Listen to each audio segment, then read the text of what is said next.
Picture this. The House floor is locked in a debate over whether we should permit gambling on classified military strikes. Down the hall, a completely different committee is arguing over who actually gets to cast a ballot in the midterms. Meanwhile, an unauthorized war in Iran is currently costing American taxpayers $1 billion every single day. $1 billion a day. Welcome to Floor Notes Extended. We usually have to compress these storylines, so I am incredibly grateful we have the extra room today to untangle how those three things are happening under the exact same dome. I'm Reed. And I'm Paige. It really is a fascinating split-screen moment in Washington right now. You have these sweeping conversations about Democratic participation, colliding with a proposal for proposition bets on airstrikes. We are definitely going to dig into the voting parameters later in the show, and we will absolutely explain the mechanics of that defense intelligence betting market. But we have to start with the most expensive item on the legislative ledger. Exactly. The sheer scale of the funding is drawing heavy scrutiny from both sides of the aisle. Representative Sarah Jacobs, a Democrat from California, captured the mood on the Armed Services Committee when she read from the record yesterday. We are writing blank checks for a shadow conflict that has bypassed congressional oversight. That is the core tension here. The executive branch is directing the operations, the Treasury is distributing the funds, and lawmakers are essentially trying to reverse engineer a military strategy from the receipts. It is a classic separation of powers standoff. Which brings us directly to our first arc today, the constitutional crisis of Operation Epic Fury. Let us map out how that standoff is actually materializing on the floor today. We are currently on Day 5 of Operation Epic Fury. You have active airstrikes and military engagements occurring across the Middle East, initiated by President Donald Trump, without explicit prior congressional approval. That lack of approval is the fulcrum of the entire debate. Members of Congress are pointing directly to the Constitution, asserting that only the legislative branch holds the power to declare war and authorize sustained hostilities. The White House, meanwhile, alongside Republican leadership like Senate Majority Leader John Thune of South Dakota, argues these are necessary defensive operations. From their perspective, the Commander-in-Chief possesses the inherent Article II authority to respond to emerging threats without waiting for a roll call vote. Which sets up the intense procedural maneuvering we saw unfold in the Senate chamber on March 18, 2026. Senator Cory Booker, a Democrat from New Jersey, initiated a rather blunt tactic to force a floor vote on Senate Joint Resolution 118. He filed a motion to discharge the bill from the Foreign Relations Committee. For those listening who might be unfamiliar with the mechanics of that, a discharge petition is essentially a legislative crowbar. When a committee is holding on to legislation and refuses to advance it, a member can try to pry it out and compel the entire chamber to vote on it anyway. It is a direct challenge to committee leadership. Senator Booker told the chamber, quote, "I move to discharge the Committee on Foreign Relations from further consideration of S.J. Res. 118 to direct the removal of United States armed forces from hostilities against the Islamic Republic of Iran that have not been authorized, as is by the Constitution necessary by Congress." That maneuver ultimately failed on a vote of 47 to 53. The margin tells a compelling story about where the chamber stands right now. You had a nearly strict party line split, with two notable exceptions. Senator Rand Paul, a Republican from Kentucky, crossed the aisle to vote with the Democrats in favor of the measure, while Senator John Fetterman, a Democrat from Pennsylvania, voted with the Republicans against it. This vote perfectly mirrors a similar effort by Senator Tim Kaine, a Democrat from Virginia. He saw his own War Powers resolution fail on an identical 47 to 53 tally earlier in the month. Because the direct resolutions are stalling out, opponents of the military action are looking for alternative legislative vehicles. Senator Kaine decided to try a different avenue by drafting Senate Amendment 4460. He attempted to attach it to Senate Bill 1383, which is a bill establishing the Veterans Advisory Committee on Equal Access. On its face, That underlying legislation has absolutely nothing to do with foreign policy. Exactly. He is using it as a host to bypass the traditional foreign relations roadblocks. The amendment text is highly specific. It reads, quote, "The United States Armed Forces may not deploy personnel, engage in hostilities, or conduct any operations within or against Iran without explicit congressional authorization." He did include some vital carve-outs to anticipate the administration's pushback. The text explicitly protects intelligence, surveillance, and reconnaissance operations.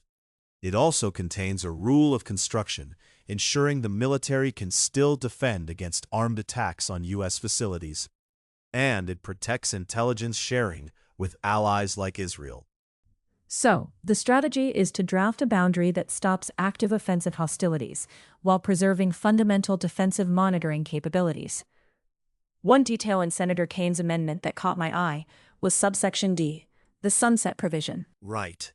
The limitation on unauthorized force would automatically terminate 5 years after the enactment of the bill. Why include an expiration date on a constitutional constraint? It functions as a legislative sweetener. By adding a sunset clause, Kane is signaling that this is a targeted pause button for this specific conflict rather than a permanent alteration of executive power. It gives hesitant lawmakers a way to vote for immediate accountability without feeling like they are permanently rewriting the War Powers Resolution of 1973. For listeners who might be rusty on their 1970s history, that original resolution was passed in the aftermath of the Vietnam War, specifically designed to prevent presidents from committing the military to an armed conflict without the consent of Congress. The law requires the president to notify Congress within 48 hours of committing armed forces to military action, and forbids those forces from remaining for more than 60 days without authorization. Yet here we are, watching modern lawmakers struggle to enforce a statute written over half a century ago. While the Senate wrestles with those intricate legal boundaries, the House of Representatives is taking a distinctly different approach. The constitutional debate resonates strongly with legal scholars, whereas House Democrats are betting that a heavy focus on kitchen table economics will resonate with voters. The underlying thesis of their presentation is that you cannot isolate a major Middle Eastern conflict from local American inflation. The two are inextricably linked. Representative Luz Rivas, a Democrat from California, led a special order hour recently where she and several freshman colleagues mapped out the domestic financial toll of Operation Epic Fury. She actually brought visual aids to the floor. Her staff took a photograph of a gas station in Los Angeles, where regular gas was priced at $8.71 a gallon. She pointed out that oil prices hit $100 a barrel, and the national average for a gallon of gas shot up 50 cents in a single week. The disruption is largely tied to the Strait of Hormuz. With commercial traffic effectively halted and cargo ships facing immense danger in that region, the global supply chain is experiencing massive bottlenecks. About a third of the world's traded fertilizer has been blocked from the market. That drives up agricultural costs globally, which eventually hit the grocery store receipts of everyday Americans. During that same special order hour, Representative Menifee of Texas framed the situation as a severe failure for working families, pointing out the 40% jump in global oil prices. Representative Hernandez of Puerto Rico noted that island communities feel this acutely because almost everything they need to survive arrives by ship. When ocean freight becomes too expensive, the cost of basic necessities skyrockets. Representative Rivas summarized the sentiment of her caucus by saying, quote, "The American people want health care, not warfare." Her central argument is that the estimated $1 billion a day being spent on the conflict should be redirected toward extending Affordable Care Act tax credits or lowering the national cost of living. They are creating a direct ledger, funding for overseas operations, subtracted from domestic programs. Representative Bonnie Watson-Coleman, a Democrat from New Jersey, delivered a particularly sharp floor speech echoing this exact sentiment. She characterized the operation by saying, quote, The president's war in Iran is one of the greatest foreign policy blunders in American history. She also highlighted the human toll, mourning the 13 United States service members who have already lost their lives in the conflict, and raised serious allegations regarding the administration's private justifications for the strikes. It is worth noting that during both Watson-Coleman's speech and Rivas's special order hour, the presiding speaker pro tempore had to issue formal warnings regarding decorum. The standard admonition reminding members to refrain from engaging in personal attacks against the president. Watson-Coleman had accused the administration of providing shifting justifications, suggesting officials admitted in private briefings that there was no imminent nuclear threat. She also raised allegations regarding the president's family members holding investments in defense contractors. The House rules require members to avoid personal insults, keeping the debate focused entirely on policy rather than character. All of this frustration in the lower chamber has culminated in a push for the Massey-Khanna War Powers Act. This is a bipartisan measure introduced by Representative Thomas Massey, a Republican from Kentucky, and Representative Ro Khanna, a Democrat from California. That resolution invokes the 1973 law directly, attempting to force a withdrawal of troops from unauthorized hostilities within 30 days. However, it ran into similar roadblocks as the Senate efforts, failing to advance on a narrow 212 to 219 vote, amid hawkish dissent within the Democratic ranks and firm Republican opposition. Which leaves us at this fascinating legislative impasse. The mechanisms to constrain the executive branch exist on paper, but activating them requires a functional, veto-proof majority. And right now, the votes simply are absent in either chamber. The administration points to the commander-in-chief's mandate to act decisively, while dissenting lawmakers warn of an endless conflict funded by taxpayers facing soaring prices at the pump. As this debate continues to dominate the defense committees, another major oversight battle is already brewing on the judiciary side. Yes, we are heading straight into the Epstein transparency collision course. Let's start over in the House. Representative Dan Goldman, a Democrat from New York, took to the floor with a highly specific, very severe allegation.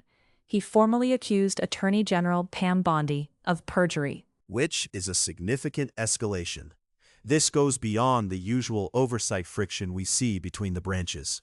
Right. The foundation of Goldman's claim goes back to February 11, 2026. Attorney General Bondi was testifying before the House Judiciary Committee. During that hearing, she stated under oath that there is no evidence that President Donald Trump has committed a crime. And Goldman is pointing to the massive trove of documents turned over to Congress under the Epstein Files Transparency Act, to argue that her statement is demonstrably false. Exactly. Goldman centered his floor speech on the roughly 3 million pages of documents the Department of Justice has disclosed so far. He noted that the president is mentioned thousands of times in these files, but he focused intensely on one specific victim's account. This is a victim who provided multiple interviews to the FBI, alleging she was sexually assaulted by Donald Trump when she was between the ages of 13 and 15. Yes. Goldman read directly from the FBI reports on the floor. He described how the DOJ initially tried to hide reports of 3 of the 4 interviews this victim gave, but eventually disclosed them after pressure from the media and Congress. The crucial detail Goldman emphasizes is a 21-page FBI PowerPoint presentation. Let's get into that. What is the significance of the PowerPoint from an investigative standpoint? The Bureau included this specific victim's testimony in a formal briefing prepared for prosecutors. Goldman's argument is that federal investigators would never include that testimony in a prosecutorial presentation unless they had thoroughly vetted the witness and found the evidence credible. Which brings us to the core accusation. Here is the exact quote from Goldman on the floor. Attorney General Bondi lied when she stated under oath that there is no evidence that Donald Trump committed a crime. He also pointed out that we are only looking at a fraction of the total record.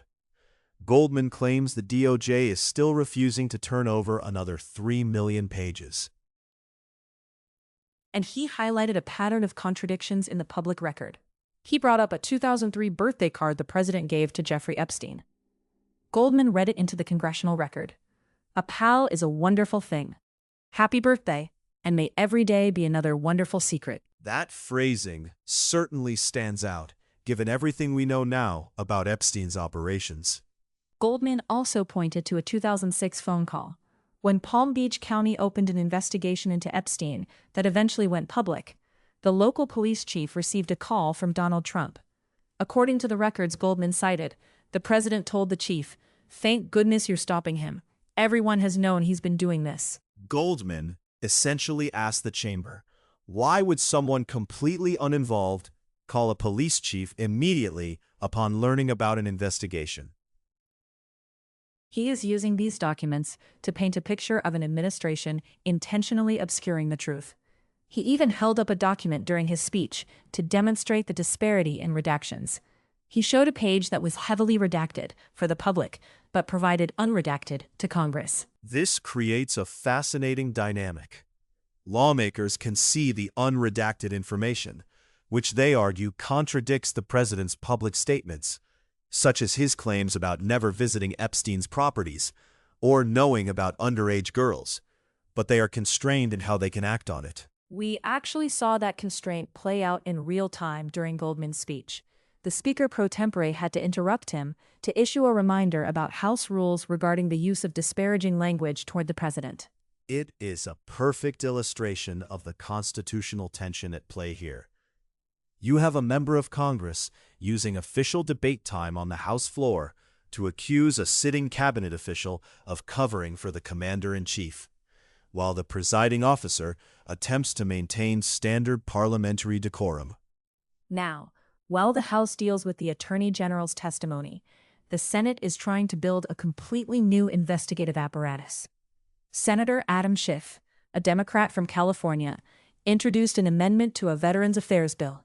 Senate Bill 1383, the Veterans Advisory Committee on Equal Access Bill. It has become a magnet for unrelated oversight maneuvers. Schiff's amendment, Senate Amendment 4498, proposes creating a 7-member panel called the Select Committee on Jeffrey Epstein, Ghislaine Maxwell, and Disclosures of Related Information, Documents, and Materials. That is a very specific mandate. It is. I have the text of the amendment here. It says, "The Select Committee shall conduct an investigation and study of the extent, if any, to which illegal, improper, or unethical activities were engaged in by any persons in conspiring with, aiding, or abetting Jeffrey Epstein or Ghislaine Maxwell in sexual assault or human trafficking." The key phrase there is "by any persons." It casts an incredibly wide net. It also explicitly directs the committee to investigate the federal government's handling of these documents. The text tasks the committee with reviewing any decision by an officer or employee of the federal government to release, redact, or fail to disclose documents subject to the Epstein Files Transparency Act. This is directly responsive to the concerns Goldman raised in the House. Schiff is trying to institutionalize the investigation into the alleged cover-up. Let's talk about the mechanics of this proposed committee. Schiff's amendment structures it to be highly bipartisan, at least on paper. Right. It calls for 7 senators, 4 appointed by the majority leader, 3 by the minority leader. There would be 2 co-chairpersons, 1 selected by each party's leader. And what about subpoena power? That is always the primary question with these select committees. A committee without subpoena power is essentially just a think tank. The amendment handles subpoenas in an interesting way. A subpoena can be authorized either by one of the co-chairpersons acting alone or by an affirmative vote of 4 members of the committee. So the majority party could force a subpoena through with a party line vote, or a single co-chair could issue one unilaterally. Exactly, though there is a 48-hour notice requirement to both co-chairs before a subpoena is actually issued, unless they jointly waive it. It is designed to ensure minority party visibility into the investigative process, even if they cannot ultimately block a subpoena. The committee would also have a strict clock. The amendment mandates a final report to the Senate within 180 days of enactment, with the committee dissolving 60 days after that. Schiff is pushing for this because of the increasing friction between the administration and congressional oversight.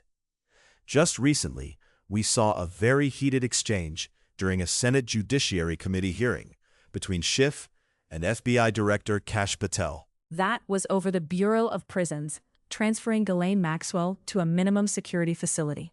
Correct. Schiff suggested the transfer was politically motivated by the White House, while Director Patel fired back by bringing up Schiff's past investigations, including his role in the Russia inquiries. It highlights the deep mistrust animating these document requests. Schiff is not the only senator attaching Epstein-related amendments to this veterans bill.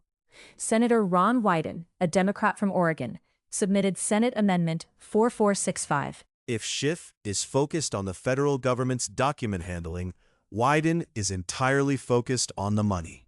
Wyden serves as the ranking member of the Senate Finance Committee, and he has been leading an investigation into Epstein's financial network since 2022. His focus has been on suspicious activity reports, or SARs. For context, banks are legally required to file a SAR with the federal government whenever they detect transactions that appear highly unusual or indicative of money laundering, fraud, or other criminal behavior. Earlier this year, Finance Committee investigators reviewed over 1,000 pages of Treasury files related to Epstein. They found more than $1.5 billion in flagged transactions, which is a staggering amount of money, far exceeding any known legitimate sources of Epstein's income. Wyden's amendment demands a massive disclosure. The text dictates, the Secretary of the Treasury must submit these records to the leadership of the Senate Finance Committee within 30 days of the bill's enactment. And it lists dozens of specific entities and individuals. I was looking at the list in the Congressional Record. It includes major international banks like J.P. Morgan Chase, Deutsche Bank, and HSBC. It names prominent figures like Les Wexner, Jan Black, and Alan Dershowitz. It covers trusts, shell companies, modeling agencies, investment firms. It is a comprehensive financial ledger of Epstein's entire universe. Wyden also requires the Treasury Secretary to provide a comprehensive report detailing the names of the financial institutions that filed the SARs, the individuals flagged, and the total dollar value of the transactions. He goes a step further by requiring a second report within 60 days, detailing all investigations conducted by the Treasury Department, specifically the Financial Crimes Enforcement Network, into potential violations of federal law by these financial institutions. Wyden is essentially arguing that while the Epstein Files Transparency Act forced the Department of Justice to release a certain amount of material, it left the Treasury Department's data largely untouched. He views those financial records as the actual blueprint of Epstein's enablers. Without them, the picture remains incomplete. Both of these Senate amendments, Schiff's and Wyden's, were ordered to lie on the table, which means they are procedural markers for now. They have not been called up for a vote. Wyden actually tried to pass his measure as a standalone bill earlier in the month, but it was blocked on the floor by a Republican objection.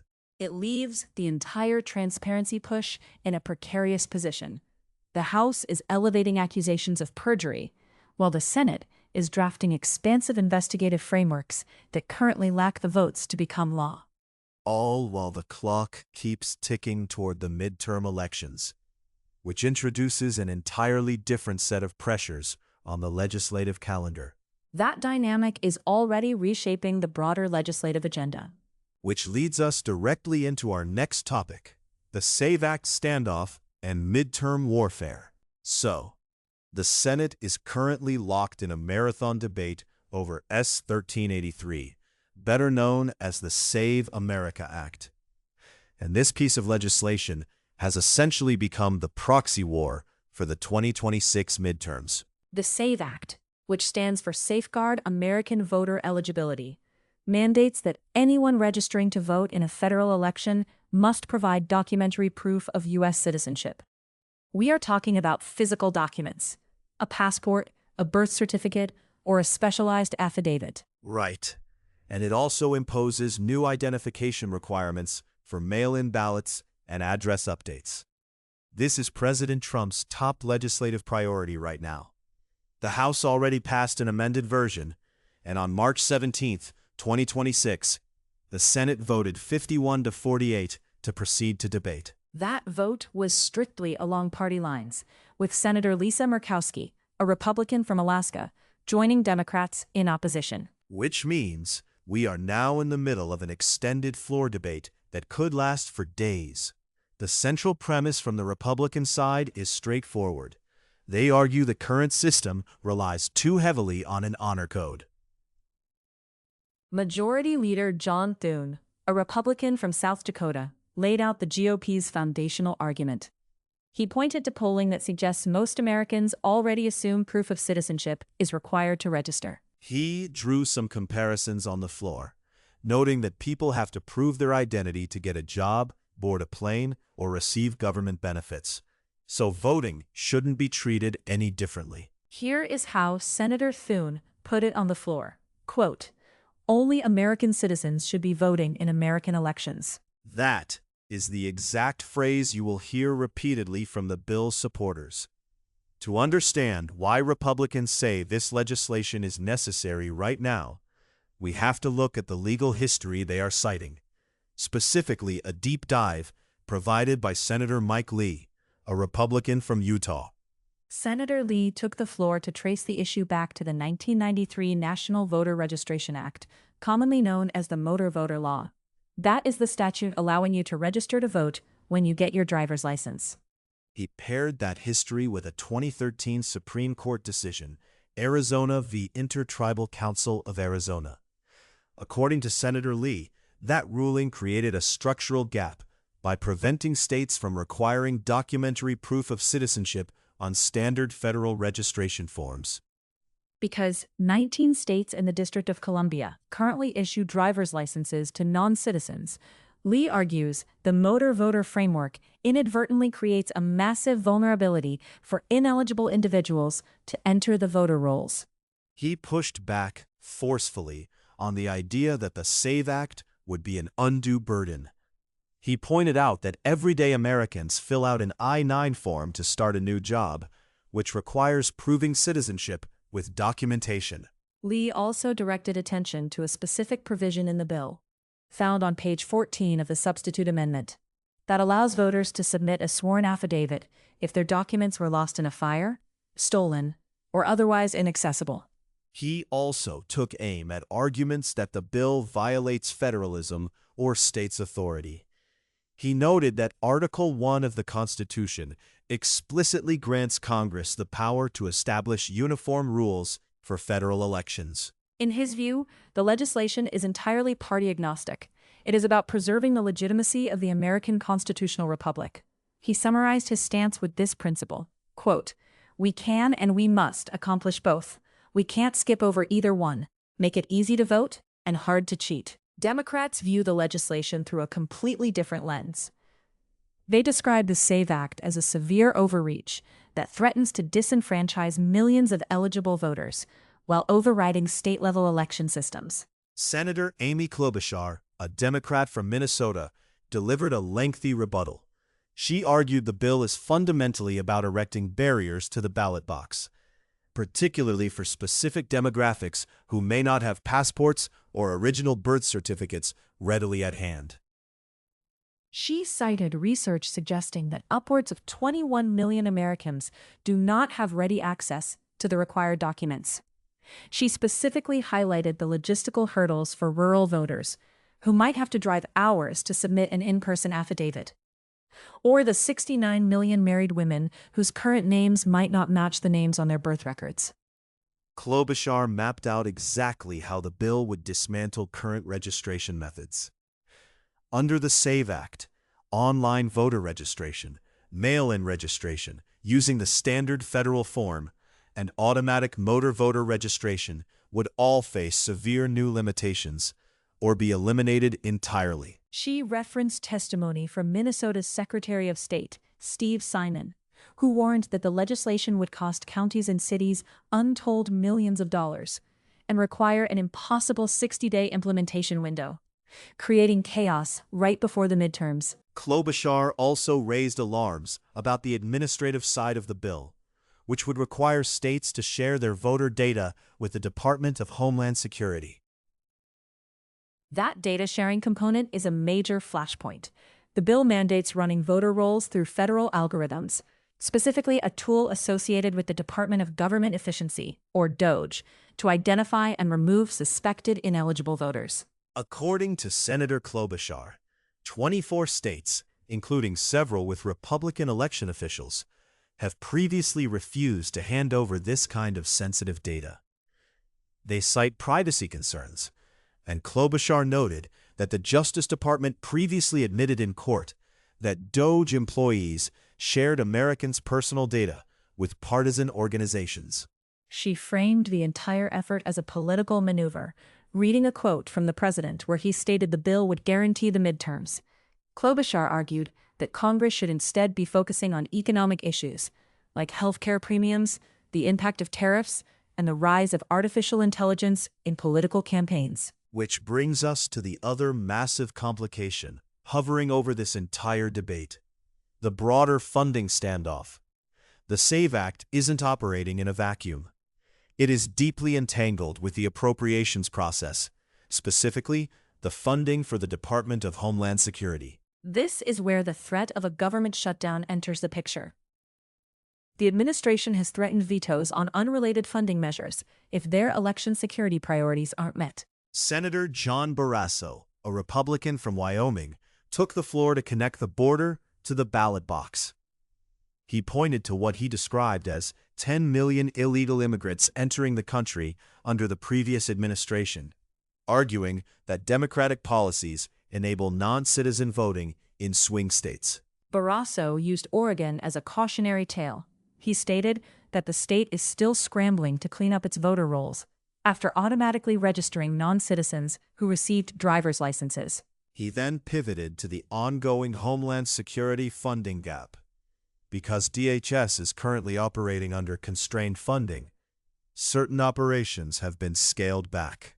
Barrasso painted a stark picture of the real-world impact. He noted that bomb prevention training classes have been canceled because only a third of instructors are on the job. He also highlighted the situation at airports, where TSA agents are working without pay. He mentioned that community groups in his home state are organizing food drives for unpaid airport security personnel. He argued that by resisting the SAVE Act and comprehensive DHS funding, Democrats are effectively defunding American security. The tension on the floor is palpable, as both sides accuse the other of prioritizing political gamesmanship over national stability. Meanwhile, as the Senate navigates domestic election laws and agency funding, other members are trying to force foreign policy onto the agenda. Right, because amidst all of this, we just passed the 4-year anniversary of Russia's invasion of Ukraine. Senator Richard Durbin, a Democrat from Illinois, used his floor time to shift focus entirely. He delivered a critique of the current diplomatic strategy regarding the conflict. Durbin expressed deep skepticism about the administration's push for a negotiated peace deal. He argued that Vladimir Putin is simply playing for time and leveraging global instability. He pointed to recent chaos in the energy markets, which he linked to the president's decision to lift sanctions on Russian oil, as well as reports of Russian intelligence sharing with Iran. He urged the Senate to pass a stalled package of Russian sanctions, which currently has more than 85 co-sponsors but remains in legislative limbo. His message was blunt. Quote, Putin only responds to strength. It is a classic congressional pileup. You have a debate over the fundamental mechanics of federal elections, an unresolved funding crisis affecting Homeland Security personnel, and a stalled foreign policy agenda, all competing for limited floor time.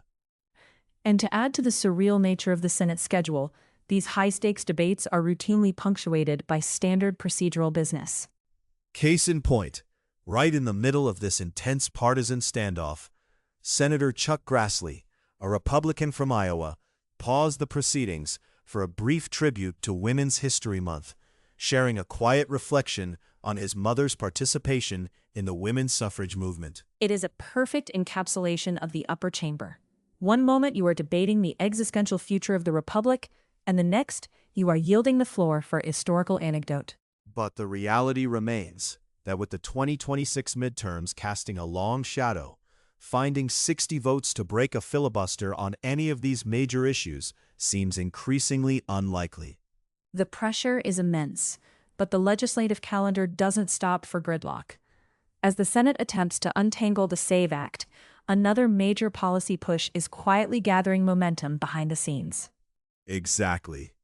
And that shift brings us to a surprisingly bipartisan effort that has been decades in the making: the 40-year housing reform breakthrough. We are looking at the 21st Century Road to Housing Act. It cleared the Senate on March 12th by a massive 89-10 margin. To put that in perspective, this is the first comprehensive federal housing reform we have seen in nearly 40 years. It is a massive piece of legislation aimed at boosting supply and cutting red tape, all without authorizing new federal spending. And it contains a highly watched provision regarding real estate investment. On March 18th, Senator Tim Scott, a Republican from South Carolina, took to the floor to lay out exactly how the Senate expects this section to be implemented. He focused heavily on Section 901, which codifies a priority of President Trump to limit large institutional investors from buying up single-family homes.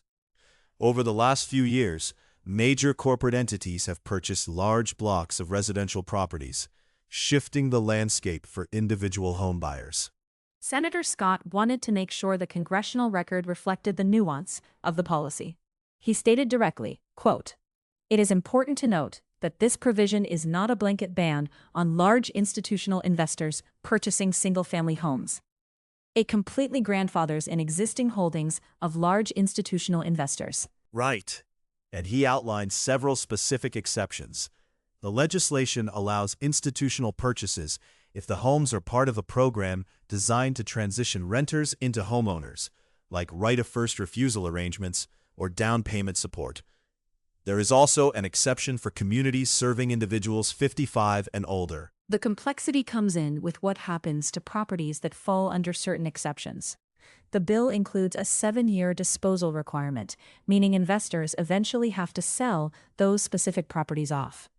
That mandate is causing friction as the bill heads toward a conference with the House. Which is a perfect example of how legislative intent meets market reality.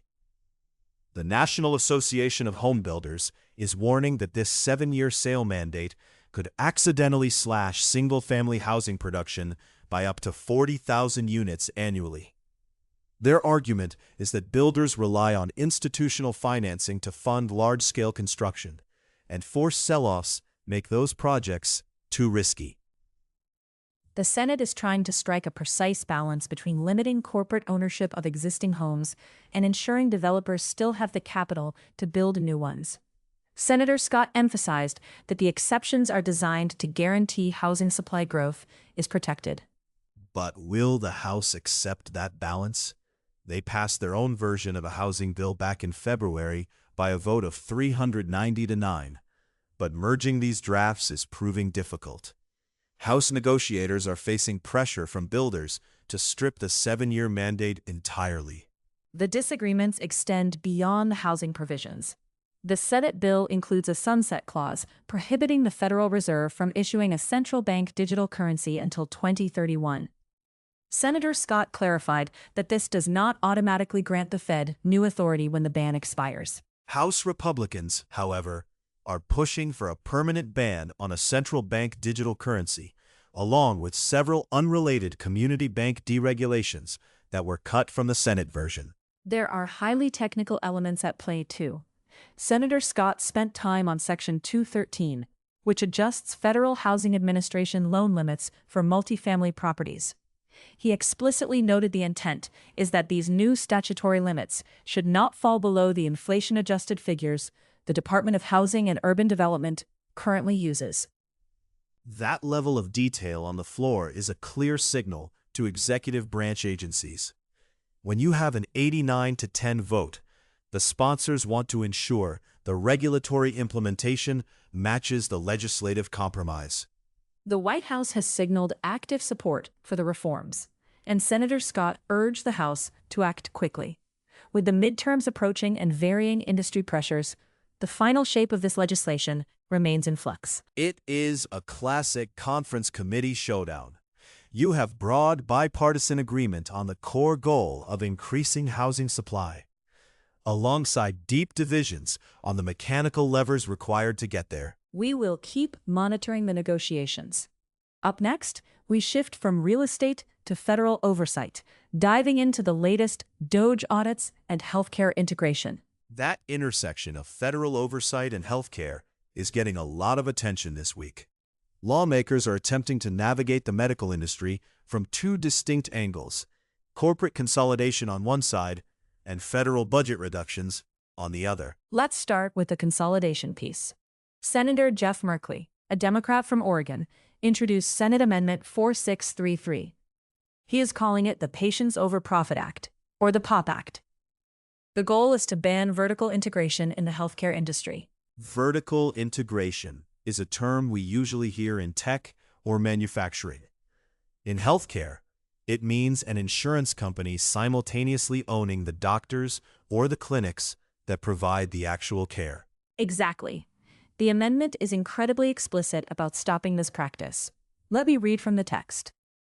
It shall be unlawful for any person to both 1. Directly or indirectly own, operate, or control the whole or any part of an applicable provider, and 2. Directly or indirectly own, operate, or control the whole or any part of a health insurance issuer. So, if an insurer currently owns a network of primary care clinics, what happens under this proposal? They would have to sell them off. The legislation requires current owners to divest their holdings within 2 years of enactment. Any future acquisitions would need to be divested within 1 year. That is a massive structural change.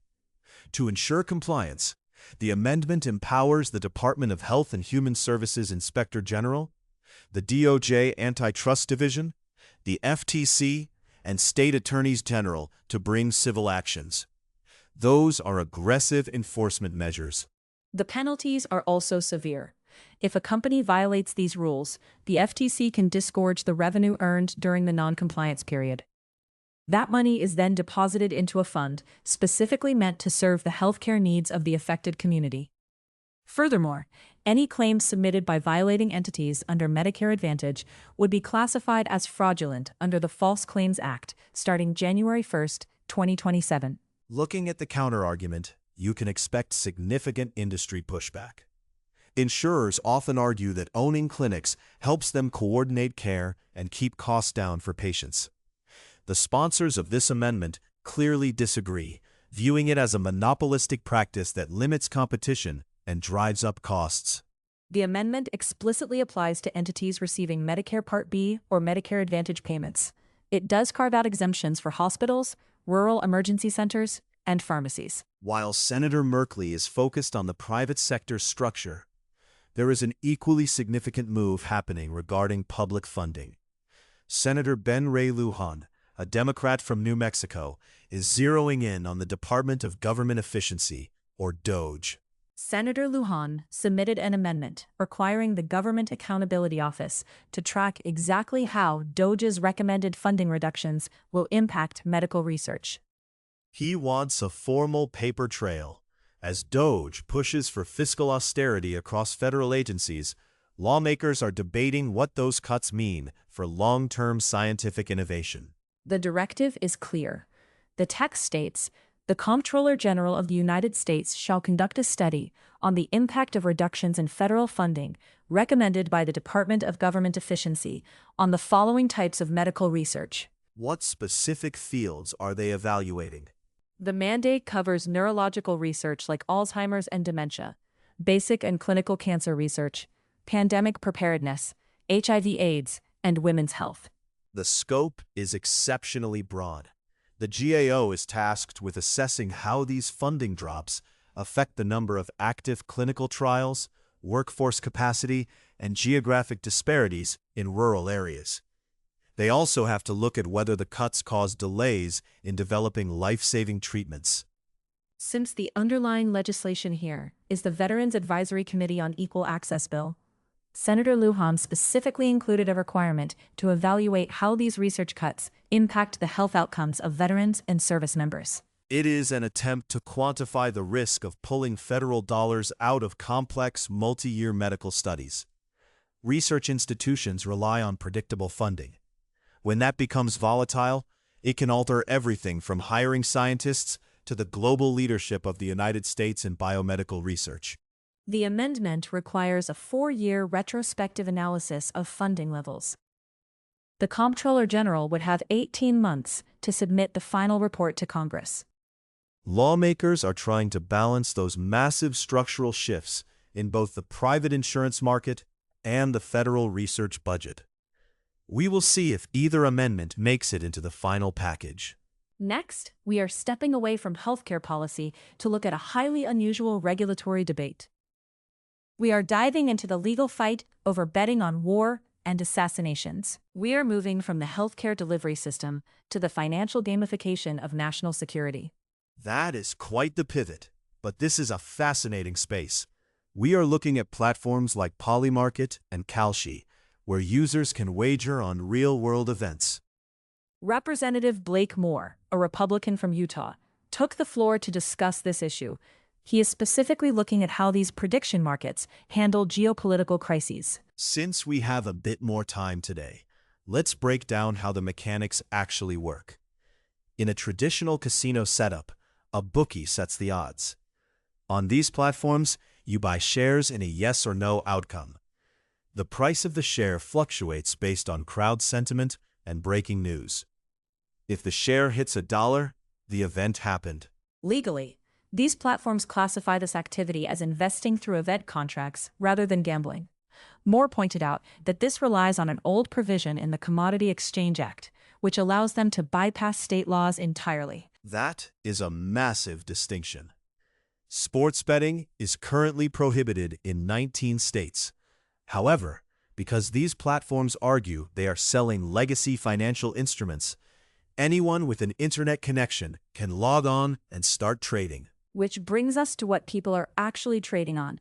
Moore noted the topics range from whether a celebrity will attend a football game to predicting the exact month the United States might launch a military strike on Cuba. The latter category is the catalyst for the Event Contract Enforcement Act.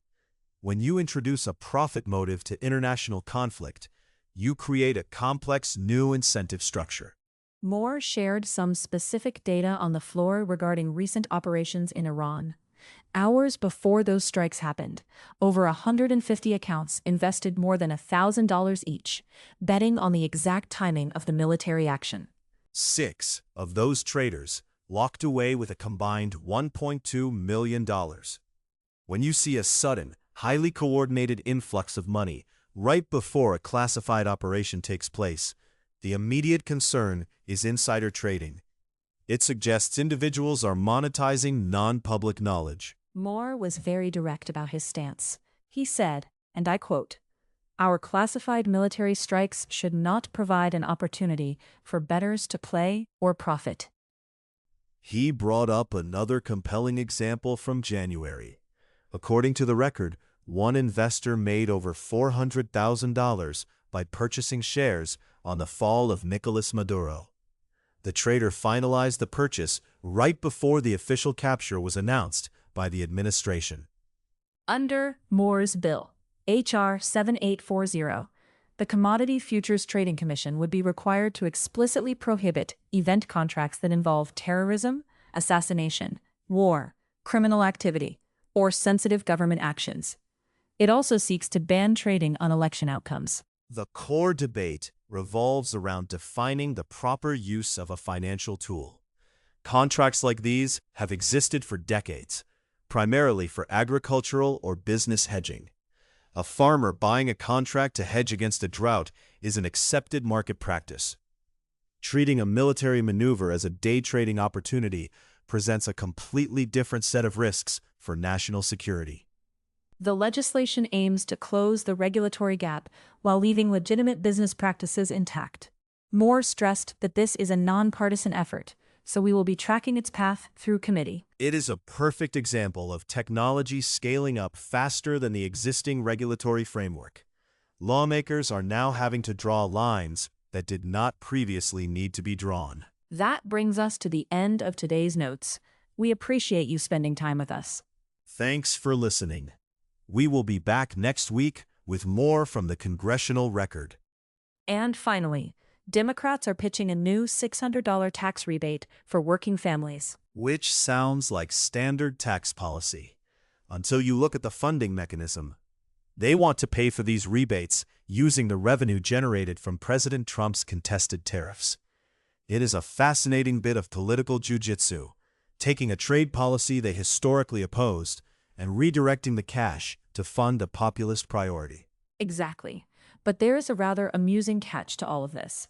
Senator Martin Heinrich has introduced an amendment to the proposal with a very strict legal clause attached. Let me guess. It dictates exactly what kind of envelope the Treasury is allowed to use? Close. The clause explicitly bans the president's name, or his administration, from appearing anywhere on the physical checks, or on any of the promotional materials surrounding the rebate. The anti-memo mandate. They want to distribute the funds, but they are drawing a hard line against turning those checks into taxpayer-funded campaign mailers. You really have to appreciate the hyper-specific paranoia of modern legislating. A true masterclass in defensive drafting. That's Floor Notes Extended for today. Keep an eye on the fine print, everyone. Take care, and we'll catch you next time.